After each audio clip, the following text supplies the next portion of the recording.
가장 이제 핵심적인 변수는 분명히 운임이고요. 진에어와 아시아나항공의 자회사였던 에어부산, 에어서울. 뭐 하우스에서 탑픽으로 보시는 데가 어디예요? 네, 일단은 항공주 안에서는 지금 대한항공 정도를 가장 대한항공. 좋게 보고 있고요.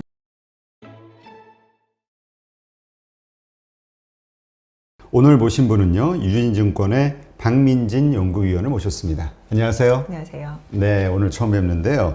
일단 지금 담당하시는 게 항공하고 철강 섹터죠. 네. 네, 그래서 요즘 또 많은 분들이 이거 관심이 많으셔서 저희가 좀 모셨습니다.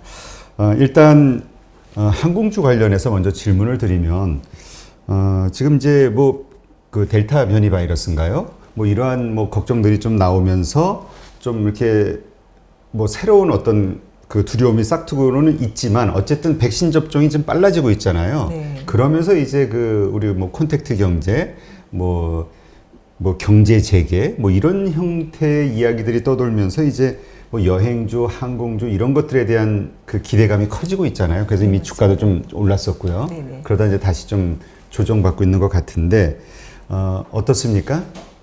전체적인 상황을 봤을 때 그래도 대세는 코로나는 좀 이렇게 두려워하지 않아도 되는 방향으로 가는 건가요? 아니면 긴장해야 되나요? 네, 말씀하신 것처럼 여러 가지 이제는 변수들이 좀 있긴 한데요. 그러니까 그 정도로 회복의 과정이 이제 순탄할 거냐 이거에 대한 이제 불확실성은 있다라고 이제 보고 있습니다.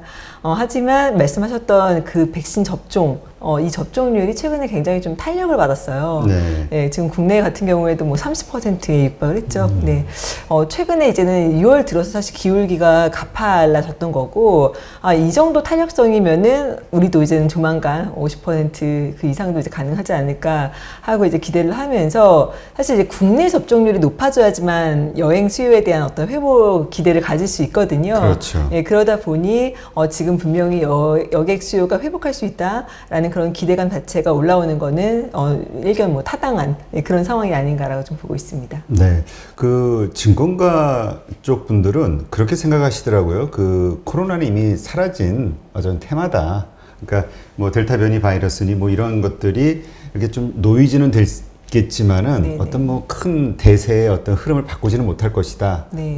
그렇게 보시나요? 네, 맞습니다. 네, 일단은 속도에 좀 영향을 줄 수는 있겠지만, 결국에는 일단 백신을 맞고 나면은 변이 바이러스라고 할지라도 일단은 그 영향도가 크게 작아진다라고 하니까요. 예, 큰 그림에서는 일단은 수요의 어떤 회복 그런 초입에 있다라고는 여전히 보고 있습니다. 네.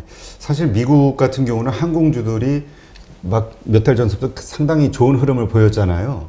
근데 이제 어쨌건 인도 이 변이 바이러스 이것 때문에 이제 나라들마다 상황이 다 달라지니까 영국이나 이런 데도 좀 확산세가 늘어나고 있다고 하니까 이스라엘도 그러다 보니까 어쨌든 항공이라는 건 이제 각 나라와 나라 이게 연결이 돼야 되는데 좀 지장은 없다 하더라도 이게 좀 길어지는 거 아니냐. 네. 그렇다면 항공주에 대한 단기 기대감은 좀 사라져야 되는 거 아니냐. 이런 생각하시는 분들도 있어요. 네.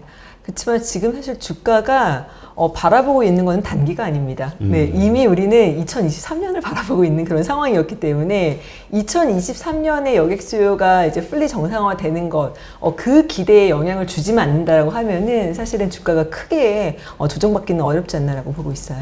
그렇다면 조정받기는 어렵다. 이 말은 이제 계속 더 상승할 수 있다는 의미로 받아야 될까요? 아니면 계속 이렇게 좀 유지가 된다고 봐야 될까요? 네, 그거는 이제는 좀 다른 이슈인 것 같습니다. 여기서 이제 추가적인 상승을 좀 논의하려면은 말씀드린 것처럼 2023년에 저희가 추정하고 있는 그런 숫자보다도 더 좋아질 가능성이 있느냐, 이 부분을 이제 판단을 해야 되는데요. 예로 들자면은 지금 저희가 추정하고 있는 2023년의 어떤 가정은 여객 수요가 2019년도 레벨보다 한 105% 정도 이제는 나오는 상황이고, 그리고 이제 운임도 2019년도 이제 평균보다는 한 20% 정도 높은 수준을 사실 가정을 하고 있습니다. 그렇게 해서 이제 밸류에이션을 해서 목표 주가를 지금 내고 있는 상황인 건데, 만약에 수요의 탄력도가 이거보다 더 좋다. 그래서 105%가 아니라 뭐 한 110%, 120%일 것 같다라고 하면 이제 그때 업사이드가 발생을 할 수 있는 거죠. 근데 이제는 현재 상황에서는 지금 아까 말씀드렸던 이제 그런 가정치 기준 하에 밸류에이션을 하고 있고 이제는 주가의 어떤 상승 여력도 그런 관점에서 좀 접근을 해야 된다라고 좀 보고 있습니다. 그러면 이미 다 선반영된 거 아닌가요? 그 기대감은? 지금의 주가는? 1차적으로는 사실 글로벌 항공주들 주가가 지난해 11월 달에 이제 백신 보급이 시작되면서부터 반등을 했어요. 네. 그리고 올해 들어와서는 사실 큰 그림에서는 살짝 누워있는 상태입니다. 그러니까 많은 기대를 이미 조금 어느 정도는 반영을 하는 그런 주가 상황이고 여기서 추가적인 업사이드를 기대를 하기 위해서는 아까 말씀드렸던 것처럼 우리가 기대했던 것보다 훨씬 더 좋다라는 어떤 확신이 있어야 되거든요. 그 확신을 이제 갖기 전까지는 어느 정도 이제 주가는 지금 좀 강보합세가 유지가 되는 그림이 아닐까 하고 전망을 하고 있습니다. 네, 그렇군요. 그러니까 많은 분들이 이 항공주에 대해서 긍정적으로 보시는 분들이 이제 운임이 상승할 거 아니냐 지금 말씀하신 대로 네네. 한계가 있으니까 네. 또 반대쪽 사이드에서는 이 장치 산업과 마찬가지니까 그 올릴 수 있는 매출에 그 한계가 있는 거 아니냐. 네. 예, 이런 것들이 대립하긴 하는데 양쪽 다 말이 맞는 것 같기는 해요. 네, 말씀하신 것처럼 가장 이제 핵심적인 변수는 분명히 운임이고요. 지금 초기에는 사실 저희가 트래블 버블 논의가 있긴 하지만 이게 이제 정부 주도로 굉장히 제한적으로 문을 열어주는 거예요. 네. 예, 뭐 주 이제 운항 편수가 1, 2회밖에 안 된다라고 하면은 사실은 항공기가 뭐 20대냐 40대냐 의미가 없죠. 그렇죠. 예, 그 중에 띄울 수 있는 대수는 어차피 굉장히 좀 제한적이니까요. 그러다 보니까 이제 초기에는 운임이 굉장히 높을 수밖에 없을 것 같습니다. 예, 가고 싶어하는 사람들은 이제 생기고 있는데 이제는 공급은 굉장히 좀 제한적으로 이제 오픈이 되는 상황이기 때문에요. 그런데 문제는 이제는 아까 말씀드렸던 2023년이 돼서 여객 수요가 완전히 정상화가 되었는데 그러면 그때는 어떤 정부 규제도 이제 완화가 될 거고 모두가 다 공급을 할 수 있는 그런 상황이 되겠죠. 그 시점에 과연 운임이 버틸 수가 있겠느냐 그게 이제는 핵심적인 질문이 될 것 같아요. 이제 이거를 이제 판단을 하기 위해서는 지금 그런 공급이 어느 정도 수준이냐 이거를 이제는 파악을 해봐야 되는데요. 단순하게 비행기 대수로만 보면은 2019년도 정점보다 지금 40대 이상 줄어 있는 상황입니다. 아, 비행기가요? 그러니까 네. 한국의 전체 비행기들 맞습니다. 가운데 네네. 이거는 뭐 대한항공 같은 그다음에 LCC 다 포함해서요. 다 포함해서요. 아. 네. 그러니까 이 팬데믹을 겪는 동안에 워낙에 좀 장기화 됐으니까요. 현금 어떤 유출을 좀 최소화하기 위해서 고정비를 절감을 하기 위해서 이제는 빌려온 비행기는 반납을 하고 예, 노후화됐던 비행기는 괜히 정비비만 드니까 이거는 차라리 그냥 스크랩하는 게 낫겠다 해서 이제 많이 줄여놓은 상태예요. 그러니까 만약에 이렇게 줄여놓은 상태에서 수요가 100%, 105% 이런 식으로 회복이 된다라고 하면은 굉장히 좀 수급이 타이트해질 수 있는 그렇죠. 가능성이 있는 거죠.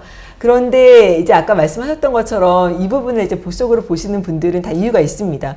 항공사들이 그냥 공급을 그대로 두지는 않을 거니까요. 네. 아무래도 수요가 이제 좋아진다라고 하면은, 이제는 리스사에 전화해서 우리가 반납했던 비행기 다시 좀 갖다 달라라고 이야기를 할 거고, 그리고 이미 이제는 선 주문해 놓은 비행기들이 있거든요. 그 비행기들 이제 인도를 요구할 수밖에 없을 거예요. 그래서 비행기 대수는 결국에는 확충이 될 거라고 보고 있습니다.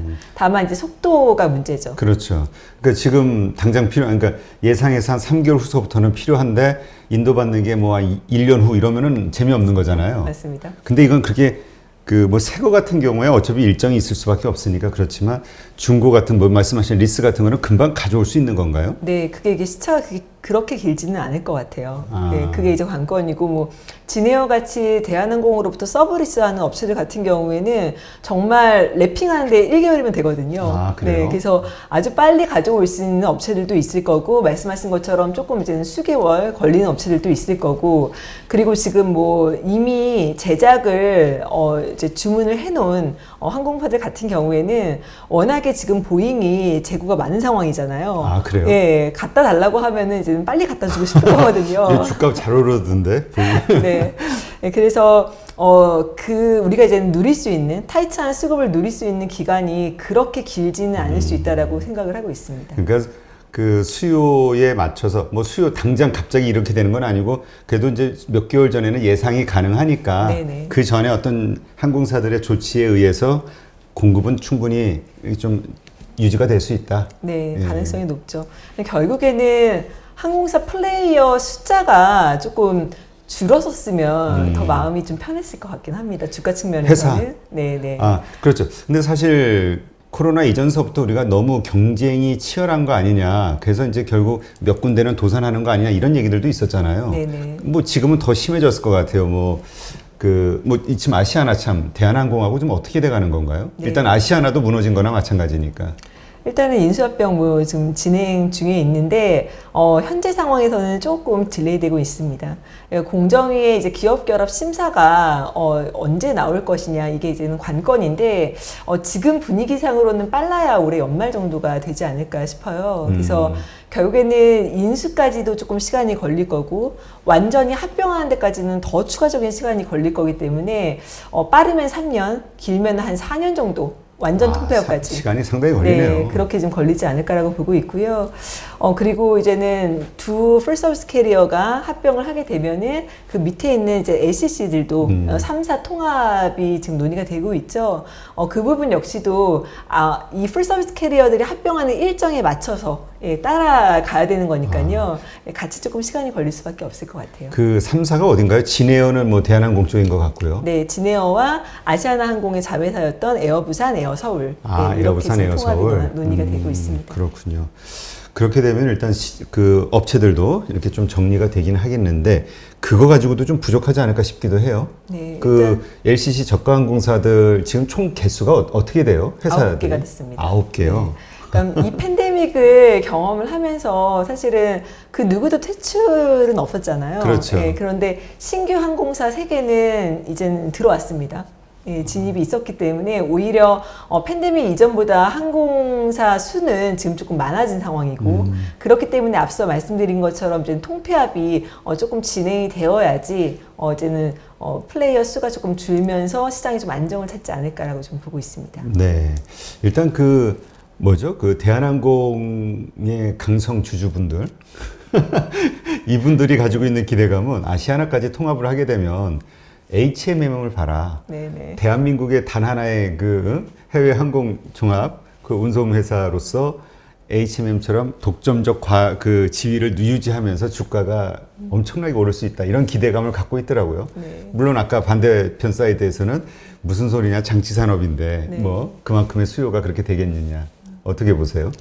일단은 컨테이너랑은 좀 차이는 있을 것 같아요. 그러니까 컨테이너 같은 경우에는 워낙에 이제 운임이 급등을 하면서 그렇죠. 사실 그거에 이제는 좀 수혜를 받았던 상황이었잖아요. 지난해부터. 그런데 이제는 뭐 거꾸로 운임이 다시 떨어지는 사이클이 되면은 뭐 H&M조차도 영향을 이제 받을 수밖에 없을 거거든요.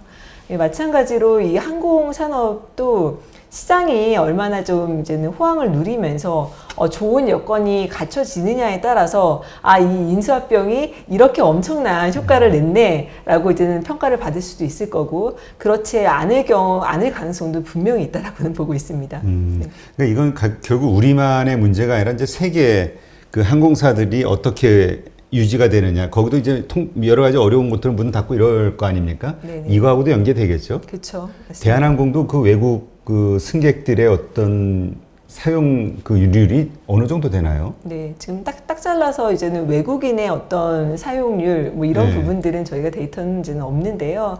기본적으로 인천공항에 이제는 여객수 가운데서 30% 이상이 외항사 점유율입니다.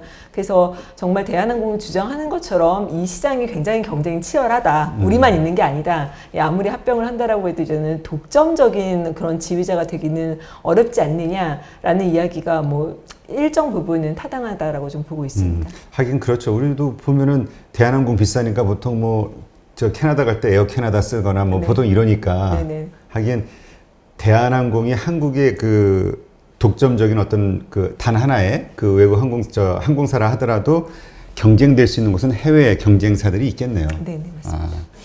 그런 논리가 통하겠군요.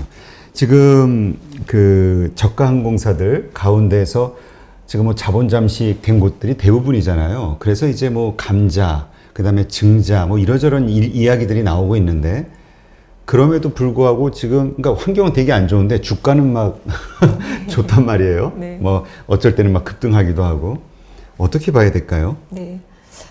일단은 이 팬데믹이 지금 어떻게 보면 터널의 끝이 보이는 상황이라고 할 수 있는데 아직 아무도 안 죽었잖아요. 그렇죠. 앞으로 이제 안 죽을 거란 말이죠. 그러니까 지금 어려운 거는 주가에는 크게 영향을 이제는 못 미친다라고 생각을 하시는 것 같아요. 예, 이미 저희의 시선은 2023년 얼마나 좋을까 거기에 이제 포커스가 맞춰져 있는 그런 상황입니다. 하지만 그 현실적으로 이제 감자를 하게 되면 기존 주주들은 이제 타격을 입는 거잖아요. 또 증자가. 근데 증자는 정부에서 해주는 것도 아니고 각 회사들마다 어떤 증자 계획을 세워야 되는 건가요? 네, 맞습니다. 아, 그러면 그 어떤 재무적 파트너를 만나지 못한다 그러면 증자가 성공하지 못한다 했을 때는 닫을 수도 있는 거고. 그렇죠. 근데 이제 지난해 이미 증자가 한 차례 있었잖아요. 근데 증자가 굉장히 좀 잘 됐습니다. 아, 네. 그래요? 그러니까 시장에서는 항공 산업에 대한 어떤 기대감이 굉장히 좀 높은 상황이기 때문에 예, 일단은 뭐 증자 자체가 크게 어려움을 겪지는 않을 것 같아요. 이번에 다시 한다라고 해도. 그러니까 그때 당시에는 이번이 마지막 증자인 줄 알았거든요. 그래서 그렇죠. 모두가 다 이제는 좀 환호를 했었는데 이번에도 마찬가지로 이번이 정말 마지막 증자일 것 같아라고 이제 생각을 하실 거기 때문에 증자 자체가 이제 크게 어렵다라기보다는 증자를 통해서 분명히 이제는 주주 가치는 지속적으로 좀 희석이 되는 부분이 있기 그렇죠. 때문에 투자자분들이 이제 그 부분을 좀 감안을 하셔야 될 것 같습니다. 그러니까 2023년에 영업이익이 정말 뭐 과거에 기록했던 것보다 훨씬 더 좋은 숫자가 나온다고 하더라도 우리가 이제 흔히 밸류에이션 할 때 이제는 기본이 되는 EPS는 과거 수준을 넘기가 쉽지 않을 수도 있다라는 부분이거든요. 그 부분은 감안을 하셔야 될 것 같습니다. 네. 이 항공사들 가운데서 개인적으로 그 탑픽, 하우스에서 탑픽으로 보시는 데가 어디예요? 네, 일단은 항공주 안에서는 지금 대한항공 정도를 이제 가장 대한항공. 좋게 보고 있고요. 네. 지금 대한항공 그 목표 주가는 어떻게 정하셨나요? 2023년 역시나 마찬가지입니다. 2023년에 이제는 예상 BPS에 과거 이제 히스토리컬 밴드에서 가장 이제 잘 받았을 때가 PBR 1.9배 정도 되거든요. 네. 네, 그 부분을 이제 적용을 해서 목표 주가를 산정을 했습니다. 네, 그렇군요. 지금 그렇다면은 지금 여러 가지 이제 앞으로 이 뭐 바이러스가 됐든 아니면 이제 경제 재개에 대한 기대감이 됐든 이제 이런저런 것들로 이제 들쑥날쑥 할 거잖아요. 장기 투자로 괜찮다고 보시나요? 네, 일단은 아까 말씀드렸던 것처럼 올해 이익 안 나올 거고 내년도에도 사실 별로 좋지는 않을 수도 있지만 2023년에 좋아질 거라는 기대감이 이제는 굉장히 지금 어느 정도는 타당성이 있다라고 이제 보고 있기 때문에 그런 긴 관점에서는 분명히 접근 가능하다라고 보고 있고요. 특히나 이제 대한항공 같은 경우에는 이제 아시아나항공 인수 통합이라고 하는 그런 모멘텀이 정말 중장기적으로 네. 작용을 할 거기 때문에 사실 더 이상 지금보다 나빠질 거보다는 오히려 이제 좋아질 게 더 많은 상황인 거는 틀림이 없다라고 이제 보고 있습니다. 네, 그렇군요. 알겠습니다.